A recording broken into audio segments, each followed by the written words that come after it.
Magandang umaga, ngayon po'y araw ng Martes, April 7, 2024 at narito po muli ang update sa lagay ng ating panahon.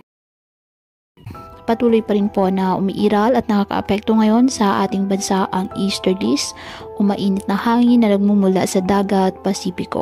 Samantala, dalawang low pressure area ang namataan sa labas ng bansa. Hindi inaalis ang posibilidad na maging bagyo sa mga susunod na araw ang nasabing low pressure area. Ang mga nasabing forecast ay posible pa rin po na magbago kaya patuloy lamang na mag-antabay ng iba pa nating weather updates at sa updates ng Pag-asa. Base nga sa pinapakita ng GFS model, isang potensyal na bagyo ang nagbabadyang mabuo sa labas ng Philippine Area of Responsibility sa susunod na linggo at posibleng pumasok sa loob ng ating PAR sa susunod po na weekend.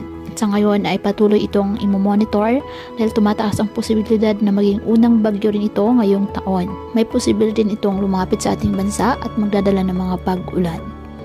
At kapag nagkataon, papangalan itong bagyong Agaton ng Pag-asa.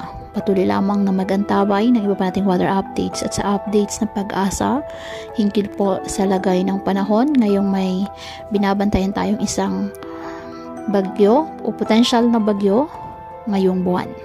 Ngayong araw, asahan pa rin na mainit at malinsang ang panahon sa halos buong bansa, maliban lamang po sa tsansa ng mga localized thunderstorms. Kaya patuloy pa rin po natin na pinag-iingat ang ating mga kababayan sa banta pa rin ng mga posibleng pagbaha at pag-uho ng lupa lalo na kapag may malalakas na ulan, at ugaliin po na magdala palagi ng payong o kahit anong panangga sa ulan. Hindi ka naman po sa init ng araw kapag lalabas ng ating mga tahanan.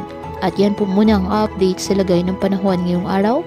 Muli patuloy po tayo na mag-ingat at palaging tandaan, God loves you. Stay safe and God bless.